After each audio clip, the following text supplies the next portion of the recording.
आज हम आपको बोर्ड प्लॉट समझाते हैं। कंट्रोल सिस्टम में बोर्ड प्लॉट जो है क्या है, ये फ्रीक्वेंसी डोमेन एनालिसिस है, यानी कि फ्रीक्वेंसी एनालिसिस कहेंगे हम। इसमें जो है फ्रीक्वेंसी से इसमें जो है हम एनालिसिस करते हैं। और फ्रीक्वेंसी एनालिसिस कुछ नहीं है, साइनसोडियल फ्रीक्वेंसीज है। तो साइनसोडियल फ्रीक्वेंसीज पर हम जो है अपने सिस्टम को परखेंगे कि वो कैसे बिहेव करेगा या स्टेबिलिटी उसकी चेक करेंगे। तो it gives the relative stability, ये एक रिलेटिव स्टेबिलिटी भी बताता है गेन मार्जिन और फेज मार्जिन के रूप में कि कितना सिस्टम हमारा स्टेबल है।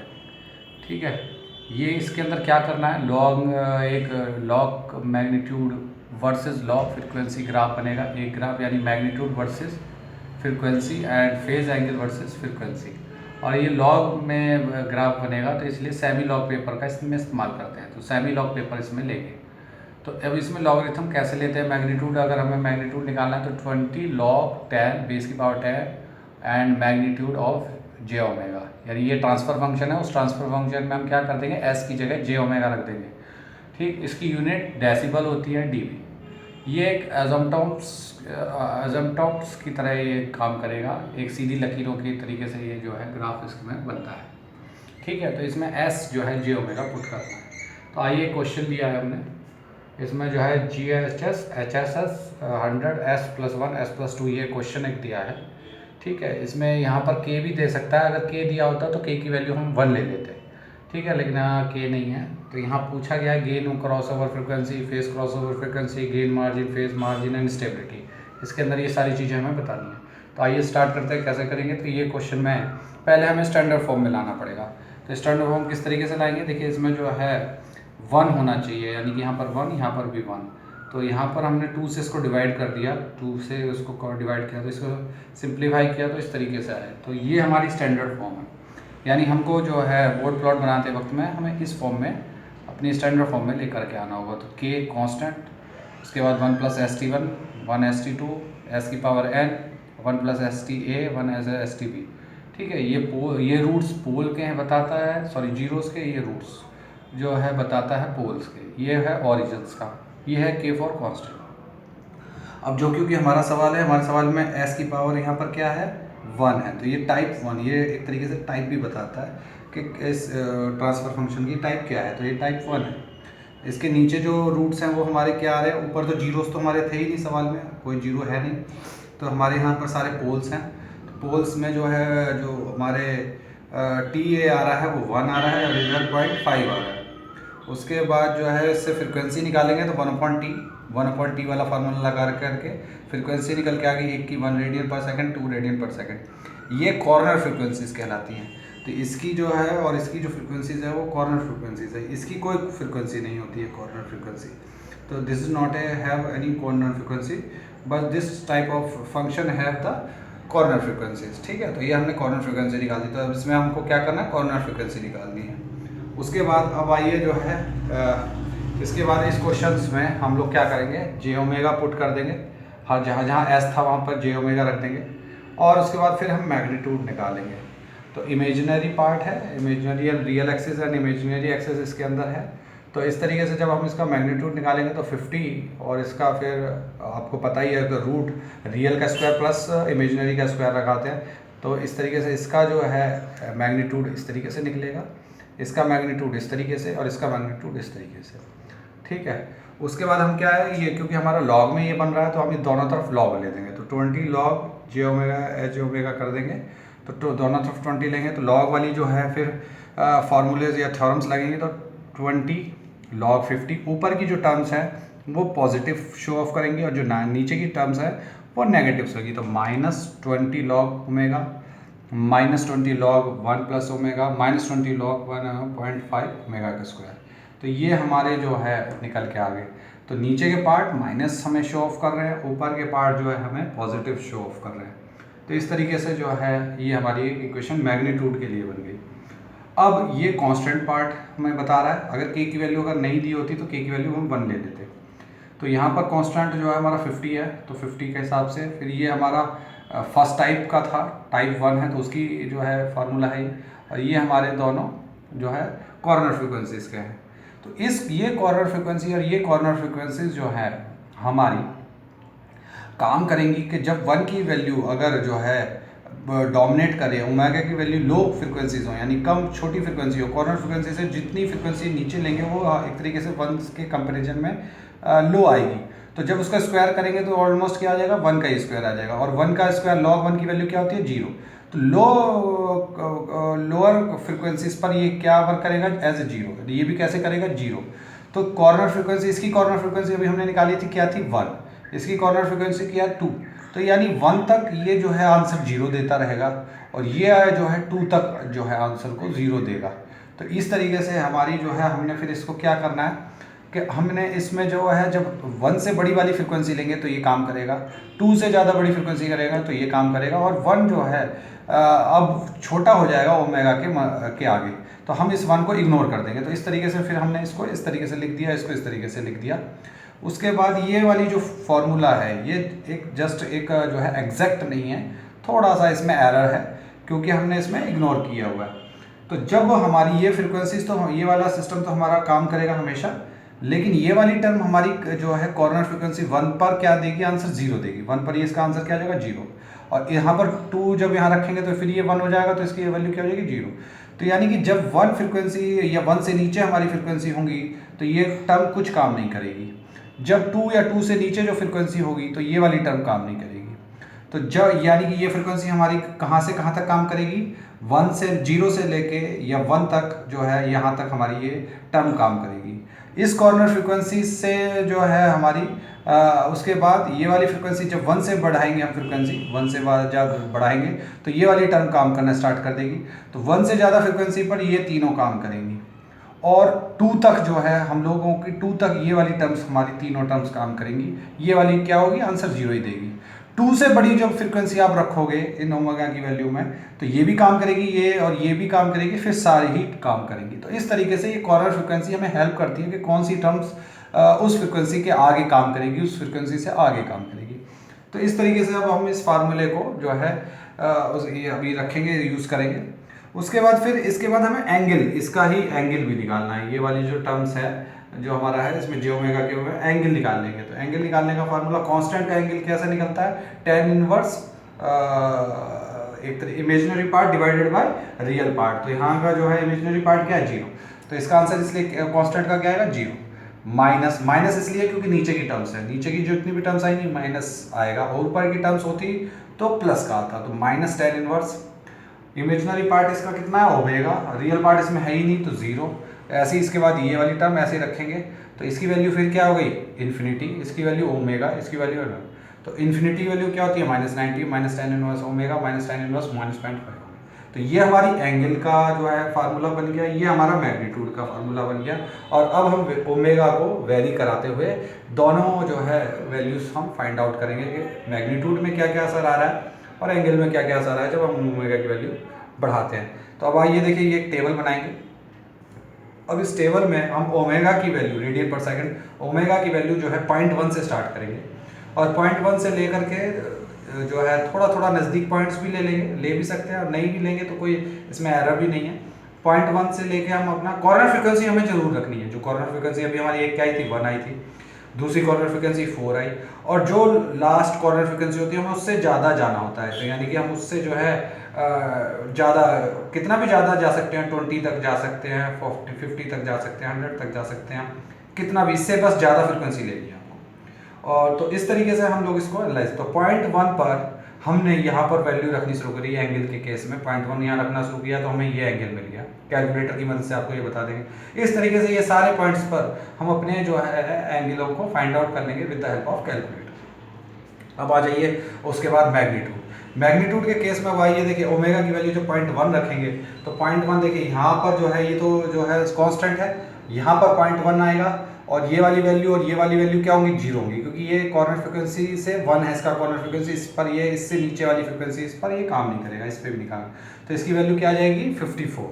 ठीक है, तो 0.1 पर ये, 54 पर ये वाली दोनों टर्म काम करेंगी। उसके बाद फिर जो है नेक्स्ट हमें कौन सी रखना है, 0.2, तो वो भी इन दोनों से ही हमें निकल के आएगा। तो हम लोग लेकिन मैग्नीट्यूड के केस में क्या है, इतनी क्लोज जो है वैल्यूज़ की ज़रूरत नहीं होती है जितना हम एंगल्स में तो हम क्लोज लेकर के चलते हैं, ज़्यादा क्लोज लेकर के जिससे ग्राफ अच्छा है। लेकिन मैग्नीट्यूड के केस में हम लोग सिर्फ कॉर्नर फ्रिक्वेंसीज पर फोकस करेंगे। तो पॉइंट 1 से हमने स्टार्ट किया, उसके बाद हमारी कॉर्नर फ्रिक्वेंसी अगली क्या थी 1। तो 1 पर अब हम चेक करेंगे कि मैग्नीट्यूड कितना है। तो 1 पर देखिए यहाँ पर फिर जो है ये कांस्टेंट है, यहाँ पर रख दीजिए, ये काम ही नहीं करेगा क्योंकि ये 0 हो जाएगा, ये भी 0 हो जाएगा। तो इन दोनों की मदद से हमारा जो है आंसर 34 आ गया, क्योंकि 1 पर ये भी वैल्यू क्या हो जाएगी 0 हो जाएगी। तो उसके बाद यहाँ मैग्नीट्यूड क्या आ गया 34 आ गया। उसके बाद अब देखिए यहाँ पर जो है फिर हम जो है नेक्स्ट कॉर्नर फ्रिक्वेंसी क्या आ गई 2। तो 2 कॉर्नर फ्रिक्वेंसीज पर जो है हमारा क्या आ गया 22। यहाँ पर अब 2 रखेंगे तो 2 रखने पर हमारी ये तीनों फ्रिक्वेंसीज क्योंकि 1 से बड़ी हो गई तो ये वाला भी टर्म अब क्या होगा कुछ ना कुछ आंसर देगा। लेकिन ये 2 से ऊपर पे काम करेगा, 2 से तक ये टर्म 0 रहेगी। तो इसीलिए ये तीनों टर्म पर हम 2 रख करके ये वैल्यू फाइंड आउट करेंगे तो हमारा ये 22 आ जाएगा। ऐसे फिर 4 रखेंगे तो 4 में क्या होगा, ये वाली टर्म भी काम करेगी, फिर ये वाली सारी टर्म्स काम करेगी, तो ये हमको आंसर आ गया। उसके बाद फिर जो है हम 3.9 आ गया। तो अब हमें से 0 चाहिए, तो इसकी वैल्यू 0 करने के लिए हमने 4 पे हमने ये देखा कि 3.9 आया था, तो इसे 0 अगर करना चाहें यानी कि ये लगभग 0 के नज़दीक है, तो इसकी वैल्यू थोड़ी सी हमने और बढ़ा दी। तो 4.5 पर हमने देखा कि 0.82 यानी ऑलमोस्ट 0 आंसर आ गया। तो यानी कि ये 0 पर जो है इसका मैग्नीट्यूड हो जा रहा है, यानी इसका जो मैग्नीट्यूड है वो 0 आंसर आ जा रहा है। किस फ्रिक्वेंसी पर 4.5 पर। इसे कहते हैं हम गेन क्रॉस ओवर फ्रिक्वेंसी, यानी कि जब गेन क्रॉस करेगा 0 को तो उसको उस फ्रिक्वेंसी को गेन क्रॉस ओवर फ्रिक्वेंसी कहते हैं। तो इस तरीके से ये गेन क्रॉस ओवर फ्रिक्वेंसी निकल के आई, जो ग्राफ में भी आप इसको निकाल सकते हैं, ग्राफ बनाएंगे तो इससे भी निकल के आएगा। और ये रफली आता है, एक्जैक्ट आंसर नहीं आ पाता है इसमें, तो नियर बाई आंसर ही इसमें आपको मिलेंगे।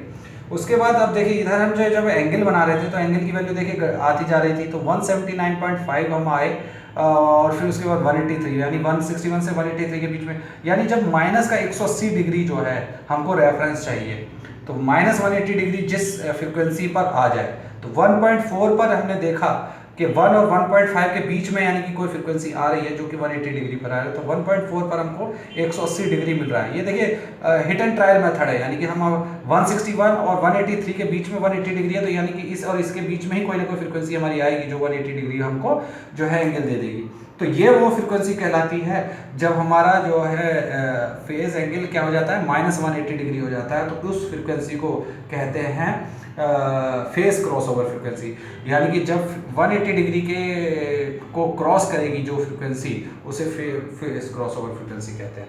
तो इस तरीके से जो है, तो अब देखिए phase cross over frequency 180 degree पर हम देखेंगे कि उस वक्त मैग्नीट्यूड कितना है। तो उस वक्त मैग्नीट्यूड कितना आ रहा है, यही वाली वैल्यू 1.4 पर हम इसको रख करके देख लीजिए। 1.4 पर ये तीनों टर्म्स हमारी काम करेंगी, क्योंकि 1 से बड़ी में ये काम करेगी, ये नहीं काम करेगी। तो 1.4 पर ये तीनों हमें आंसर दे रही हैं 28.14। तो इस फेज क्रॉस ओवर फ्रिक्वेंसी पर हमारा मैग्नीट्यूड उस वक्त था 28.14, ठीक। और इसी को ही जो है गेन मार्जिन कहते हैं, लेकिन इसका अपोजिट लेते हैं, क्योंकि गेन मार्जिन निकालने का जो तरीका है वो है 20 log 1/GJ⍵H⍵, और इसमें जो ओमेगा की वैल्यू है हम फेज क्रॉस ओवर फ्रिक्वेंसी रखेंगे, उसका मैग्नीट्यूड निकालेंगे। तो उससे ये जो वैल्यू निकल के आ रही है -20, और ये जो हमने निकाला था 20 log है। तो यानी कि इसकी वैल्यू को क्या करते हैं, जस्ट माइनस करते हैं, इसका जो भी चिन्ह आता है या जो भी साइन आता है उसका कन्वेंशन उल्टा कर दें। तो ये प्लस का आया था तो माइनस कर दें, अगर माइनस का आता तो प्लस कर दें। तो ये गेन मार्जिन बन गया -28.14। तो ये गेन मार्जिन है किस फेज क्रॉस ओवर फ्रिक्वेंसी पर, ये हमारा गेन मार्जिन निकल के आ गया। ऐसे ही जो गेन क्रॉस ओवर फ्रिक्वेंसी में जो है हमारी मैग्नीट्यूड क्या हो जा रहा था, 0 हो जा रहा था। तो उस वक्त एंगल की वैल्यू क्या थी, -233.5। तो अब फेज मार्जिन देखिए कैसे निकलता है। फेज मार्जिन निकलता है कि जब फेज जो है की सिचुएशन क्या होगी, जब गेन मार्जिन पर वो 0 पर डिस्कनेक्ट करेगा, तो गेन क्रॉस ओवर फ्रिक्वेंसी। तो 180 + 5, तो 180 माइनस ये जो एंगल आया -233, ये हमने इसको प्लस 180 डिग्री से ऐड कर दी, तो -53.5। तो -53.5 जो है हमारा फेज मार्जिन आ गया। तो ये हमारा फेज मार्जिन निकल के तरीका हो गया, और ये हमारा जो है गेन मार्जिन निकालने का तरीका हो गया। तो ये फेज मार्जिन और गेन मार्जिन ये हमें स्टेबिलिटी में हेल्प करता है कि ये कितनी जो है सिस्टम हमारा स्टेबल है। बोथ मार्जिन आर नेगेटिव, ये दोनों ही मार्जिन क्या आए हैं, नेगेटिव वैल्यूज आई हैं, इसलिए ये अनस्टेबल है। कोई सी भी एक मार्जिन अगर नेगेटिव है तो सिस्टम इज अनस्टेबल, यानी दोनों को पॉजिटिव आना जरूरी है, तभी हमारा सिस्टम क्या होगा, स्टेबल होएगा। आइए कंडीशन देखते हैं कि क्या होती है स्टेबल कंडीशन को। तो जब फेज क्रॉसओवर फ्रीक्वेंसी हमेशा ज़्यादा होनी चाहिए गेन क्रॉसओवर फ्रीक्वेंसी से, तो और दोनों जो मार्जिन है वो पॉजिटिव होंगे, तो जो है ये हमारा सिस्टम स्टेबल होगा। दोनों अगर सेम हो जाएं तो उस वक्त जो है गेन मार्जिन फेज मार्जिन क्या हो जाएगा, जीरो हो जाएगा, तो इसको हम मार्जिनल स्टेबल कहेंगे। जब फेज मार्जिन ज़्यादा हो गेन मार्जिन के मुकाबले, लेकिन गेन मार्जिन प्लस इन्फिनिटी आ जाए, तो सिस्टम तो स्टेबल है लेकिन इनहेरेंटली स्टेबल है। तो ये कुछ जो है पॉइंट्स हैं जो हमें ये हेल्प करते हैं कि सिस्टम किस और या किस तरफ जा रहा है। तो ये जो है हमारा है, तो इसमें हमारा देखिए गेन मार्जिन 4.5 निकल के आया, sorry gain cross over frequency 4.5 radian पर सेकंड आया, face cross over frequency 1.4 radian पर सेकंड आया, गेन मार्जिन -28.14 आया, फेज मार्जिन -53.5 आया और सिस्टम अनस्टेबल हुआ। ये हमारा लास्ट का रिजल्ट है। अब इसको हमने ग्राफ में बनाना है, आइए वो आपको मैं इसको ग्राफ में बनाने दिखाता हूँ। तो यहाँ पर हम क्या करेंगे, पॉइंट 1 से हमारा जो है सेमी लॉग पेपर लेंगे, तो पॉइंट 1 से हमारा जो है स्टार्ट करेंगे और 1 इस तरीके से ये वैल्यू, इस तरीके से हमारी ये फ्रिक्वेंसी का स्केल होगा और ये जो है हमारा मैग्नीट्यूड का होगा। तो मैग्नीट्यूड डीबी में, तो 20, 30, 40, 60 इस तरीके से हम लेंगे, फिर -40, -20, -40, -60 इस तरीके से। और फिर जो ये जो हमारे पॉइंट आए, तो पॉइंट 1 पे हमारे 54 आया था, फिर उसके बाद 1 पर हमारा 34 आया था, 1.4 जो कि एक गेन क्रॉसओवर फ्रिक्वेंसी निकल के आई थी, जब गेन हमारा क्या हो रहा था, जीरो हो जा रहा था, फेस जो है 180 डिग्री पर आ रहा था, तो वो ये मार्जिन हमारा जो है आया था फेस क्रॉसओवर फ्रिक्वेंसी। तो ये फेस क्रॉसओवर फ्रिक्वेंसी जब हमारा मार्जिन जब हमारा 28.14 है। इसके बाद 2 पर हमें ये पॉइंट निकल के आया, 4 पर ये निकल के आया, इसको हमने पॉइंटों को फिर क्या किया, स्ट्रेट स्केल से जो है इनको आपस में स्ट्रेट लाइन से जोड़ते चले गए और इसका स्लोप -20 डिग्री है, -20 dB पर डेके है, इसका -40 dB पर डेके हो गया, ये -60 हो गया। इस तरीके से ये जो है हमारा ग्राफ चलता चला गया मैग्नीट्यूड का। ऐसे ही हम देखिए एंगल का है, एंगल में जो है हमारा पॉइंट 1 पे एंगल 98 डिग्री था, पॉइंट 2 पर इतना डिग्री था, फिर इस पे यहाँ डिग्री था। ये सारे पॉइंट्स हमने इसमें रोटेट कर दिया और इसको फिर यहाँ पर स्केल से टच नहीं करेंगे, यहाँ से हल्का हल्के हाथों से अपना रफली जो है इसको आपस में पॉइंटों को जोड़ देंगे। तो यहाँ पर जो है, यहाँ जो ये जहाँ पर 180 डिग्री है, -180 डिग्री को क्रॉस कर रहा है, उस फ्रिक्वेंसी को कहते हैं फेस क्रॉस ओवर फ्रिक्वेंसी। उस वक्त मार्जिन कितना है, 28.14, और इसका अपोजिट लेते हैं तो -28.14 इज द गेन मार्जिन। ऐसे ही उसके बाद जब हमारा ये ग्राफ जब जीरो पर काटेगा, dB जीरो होगा, तो उस वक्त की फ्रिक्वेंसी को गेन क्रॉसओवर फ्रिक्वेंसी यानी कि 4.5। अब वहाँ पर फेस की स्थिति क्या है, तो फेस की स्थिति है उस वक्त एंगल 4.5 पर एंगल था -233.5, तो उस पर जो है हमने मार्जिन फेस मार्जिन निकालने के लिए 180 + 5 करेंगे तो -53.5 इज द फेज मार्जिन। इस तरीके से हमारे जो है ये हमारा एक सिस्टम है, हमने बोर्ड प्लॉट से सॉल्व किया। Thank you.